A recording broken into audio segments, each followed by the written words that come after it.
Dear Scare Mail, in the shadow of the Chernobyl nuclear facility and the nearby town of Pripyat, an inexplicable phenomenon occurred just weeks before the infamous disaster. Witnesses reported sightings of a towering, human-like raven, a creature that defied explanation and instilled deep-seated dread. Those who encountered this monstrous black bird were plagued by nightmares, an ominous foreshadowing of the impending catastrophe. Little did they know, these sightings would serve as a chilling harbinger for a disaster that would claim thousands of lives and permanently scar the land. Join me as we delve into 5 crucial witness accounts, each a piece of the puzzle, and the terrifying mystery that preceded one of history's worst nuclear accidents. Prepare yourself for the haunting tale of the Black Bird of Chernobyl. But first, what's up guys? My name's Andrew and I run the Scare Mail channel. Pardon my brief absence, I was away for medical leave, but I am back and ready to entertain better than ever. If you like ghosts, aliens, cryptids, and other supernatural scary stories, then feel free to subscribe to the channel with bell notifications to ensure that your Scare Mail continues to get delivered. Without further ado, let's get on with the story.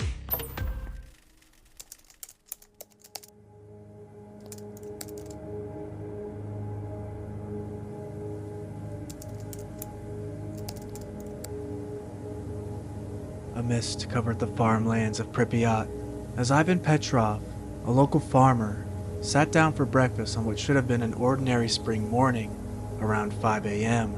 While he and his wife were eating, something alarming came to Ivan's attention. A stir could be heard coming from the barn nearby, as if something had wandered in and startled all the livestock. Fearing for the worst, Ivan readied his rifle and ran out to the fields, hoping to fend off whatever predator was threatening his cattle. Only, Ivan had no idea what kind of creature he'd encounter. Once he arrived outside, Ivan noticed a dense fog covering the fields, which made it difficult to see what was going on at the barn. So, without even thinking, Ivan took off running straight for the barn. The closer he got, the more unsettled he became. Ivan started sweating all of a sudden and was overcome with anxiety despite feeling in control of the situation. Even more strange was that all the commotion coming from his stock had immediately ceased. Now only able to hear the sound of his breathing, Ivan approached the misty barn until he saw what was causing all the commotion, and it caused him to stop dead in his tracks. Perched atop the barn was something otherworldly. A giant black bird resembling a raven, with glowing red eyes staring right at him. Ivan was petrified. He couldn't even raise his gun in defense, for he was all of a sudden overcome by an intense sense of nausea. The gigantic bird looked deep into Ivan's eyes, as if staring into his very soul, before spreading its massive wings and flying away. Ivan took a second to gather himself. He figured he was hallucinating and must have come down with some sort of illness from eating breakfast. Maybe the eggs had gone bad, but there's no way to be sure. He stepped into the barn to see some of his goats lying on the ground, lifeless. Whatever the creature was had scared them to death. Still, despite this event, Ivan figured it was all coincidence and that maybe he just needed some rest to sleep off the illness. However, the raven would not only return once, but twice to the very same spot, with his wife witnessing both events. The horrifying realization that what they were seeing was indeed real. Ivan feared for the worst for what would become of his family and livestock, and yet Ivan could not imagine the horror that would befall the town in the coming weeks.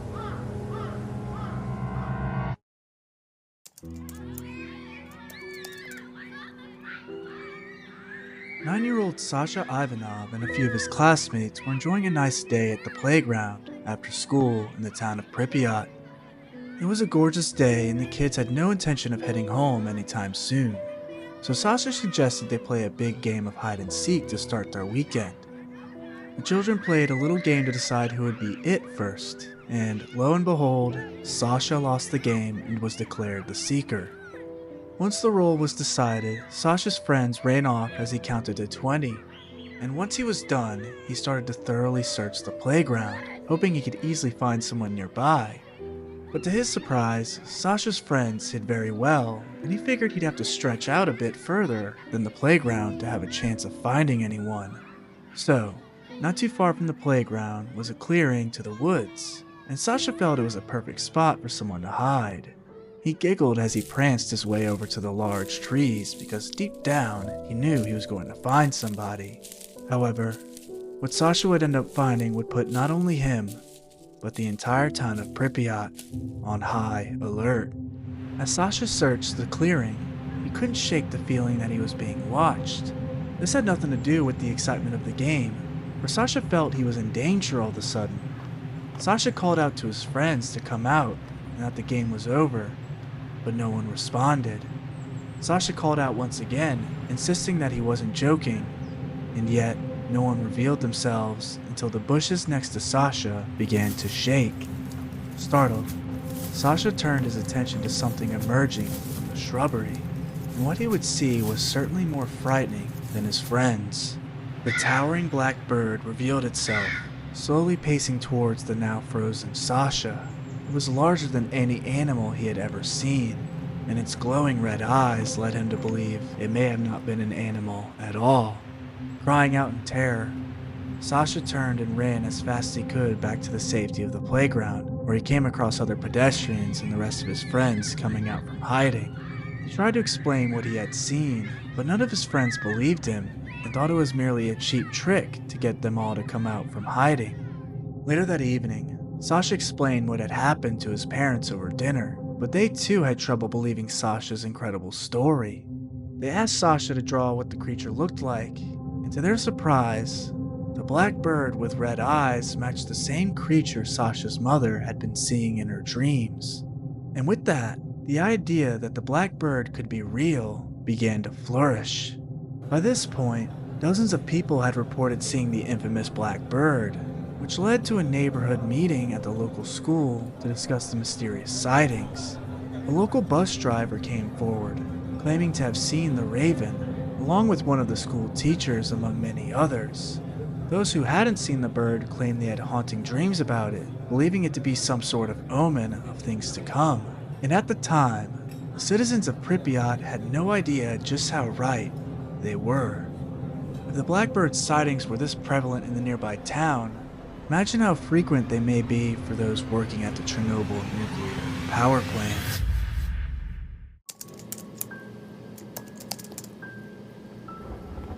Storm raged on as Dmitry Sokolov clocked in for his overnight shift at the Chernobyl nuclear facility. It was fixing to be a long night for Dmitry, for everyone was on edge with the recent blackbird sightings. However, it was very much taboo to talk about it. Those who would even mention the idea of it would be reassigned to inferior positions, or even worse, fired altogether.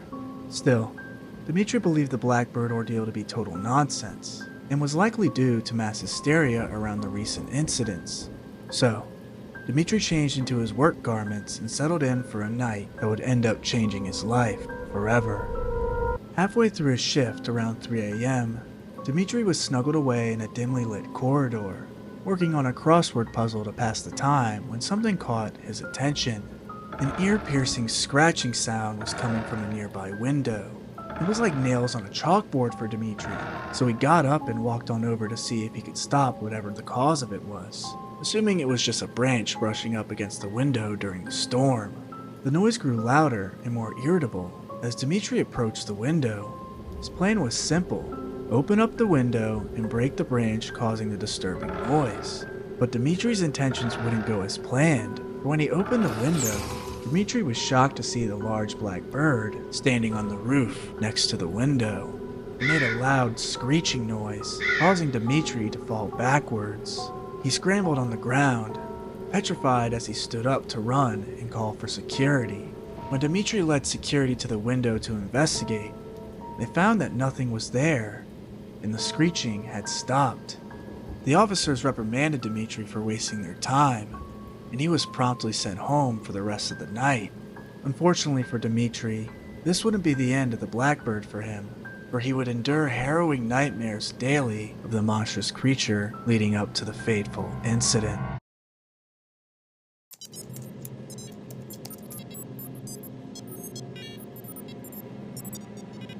Alexei Popov, an established and well-respected engineer at the Chernobyl nuclear power plant, was at his workstation surrounded by multiple monitors when he found something peculiar.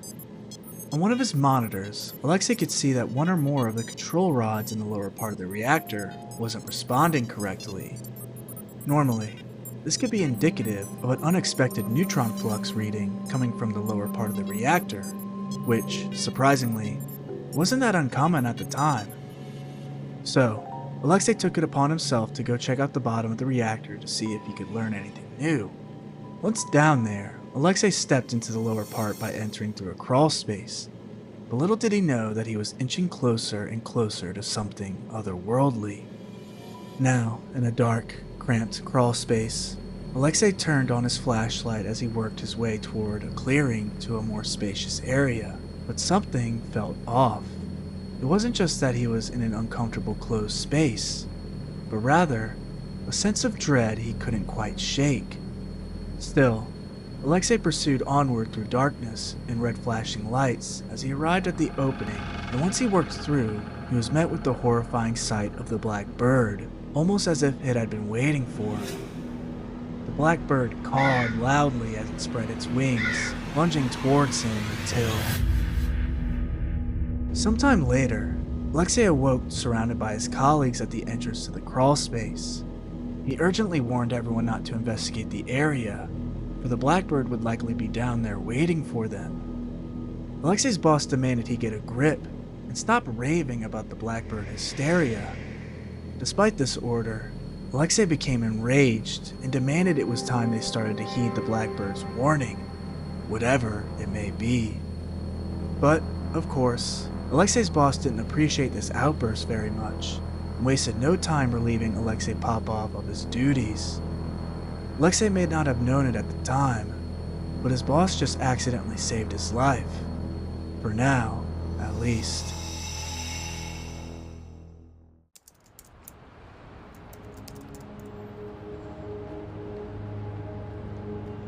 Dr. Yuri Kozlov, a traveling scientist for the Soviet Union, had just hailed a cab outside his hotel and was headed towards the Chernobyl nuclear facility.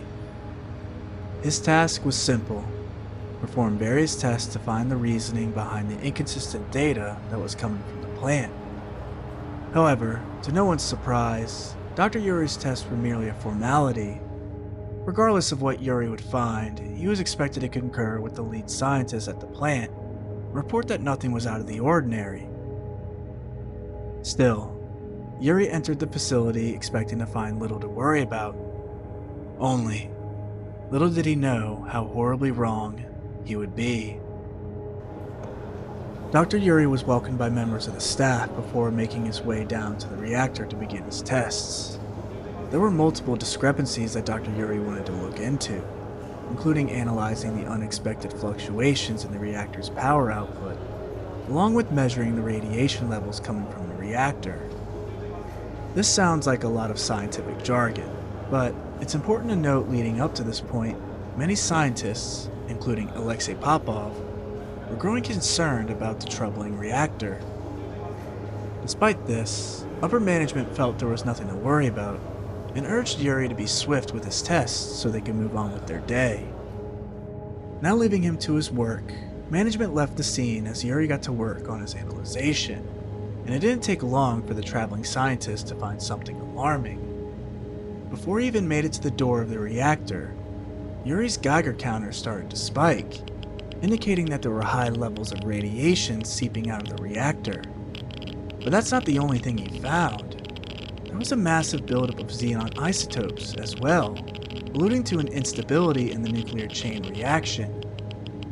This was gravely concerning for Dr. Yuri, not only because Reactor 4 was starting to show great fluctuations in strain, but also because the neglectful scientists running the facility refused to do anything about it.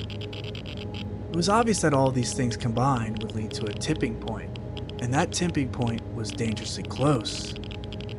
Yuri started to feel ill and uncomfortable, and was ready to make his way back to report his findings.